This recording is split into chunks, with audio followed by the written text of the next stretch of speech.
అక్కడ ఈశాన ప్రారంభించి క్రమంగా మాధవో మధుసూదన ఆ వరకు తెలియజేస్తూ తర్వాత నామములు మళ్ళీ ఈశ్వర, ఇదివరకే ఈశ్వర శబ్దం చెప్పుకున్నాం, అందుకే మరి ఇప్పుడు వివరించనక్కర్లేదు. అయితే అప్పుడు చెప్పిన నామం మళ్ళీ ఇప్పుడు ఎందుకు చెప్పాడండి అని అడిగితే మనం రెండో రోజు నిర్వచనం చెప్పుకున్నాం. ఒకే నామం మళ్ళీ వచ్చినప్పుడు 1000 నామాలు, అది రిపిటేషనే కానీ కొత్త నామం కాదు కదా. అప్పుడు 1000 నామాలు ఎలా అవుతాయి అంటే ఒక్క నామానికి మనం అనేక అర్థాలు చెప్తున్నాం కనుక అక్కడ ఒక అర్థం తీసుకోవాలి, ఇక్కడ మరొక అర్థం తీసుకోవాలి. అదేవిధంగా కంటెస్ట్, అక్కడ చెప్తున్న సందర్భ ప్రకారంగా ఒకే అర్థం ఉన్నా ఆ సందర్భానికి మళ్ళీ ఇతర నామముల వరుసతో పట్టుకోవాలి.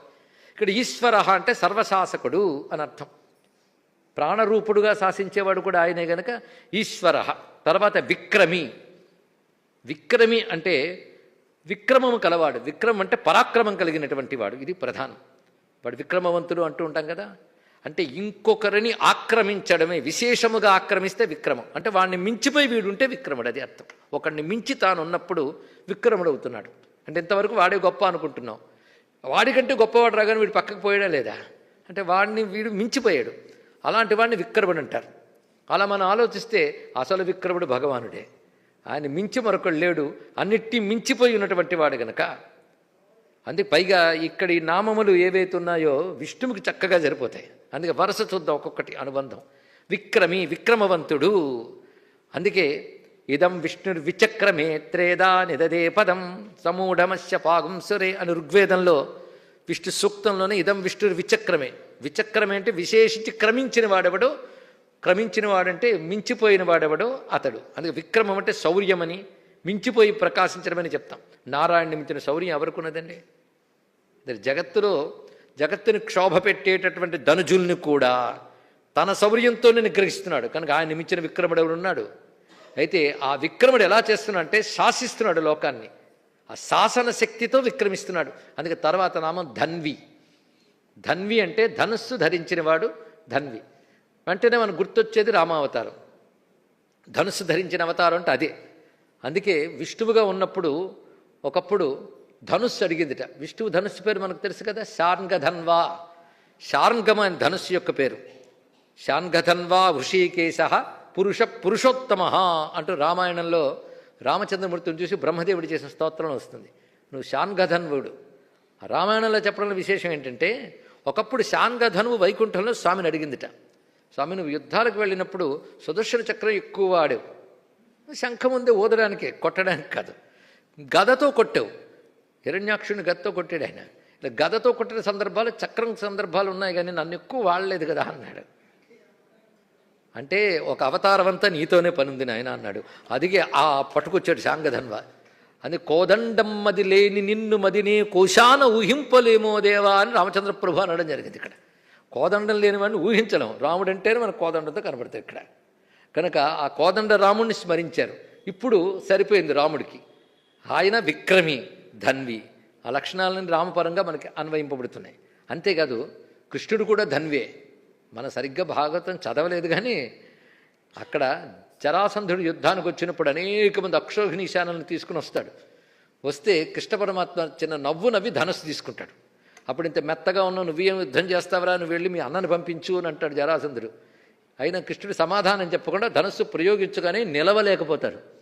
మొత్తం సైన్యమంతా అల్లలాడిపోతుంది, మొత్తం సైన్యం పోతుంది.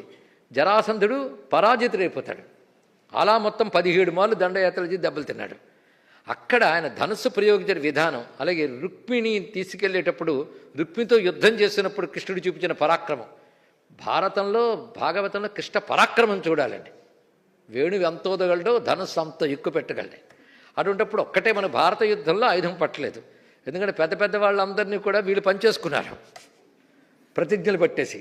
నేను వీడిని చంపుతా, వాడిని చంపుతా అని అర్జునుడు కొన్ని, భీముడు కొన్ని, ఇలాగ గట్టి తలకాయలందరినీ వాళ్ళు పనిచేసుకుంటే ఇంకెవను కొడతాడు కృష్ణుడు? అందుకని రథం తోలుతూ వెళ్తానులే అన్నాడు ఇక్కడ.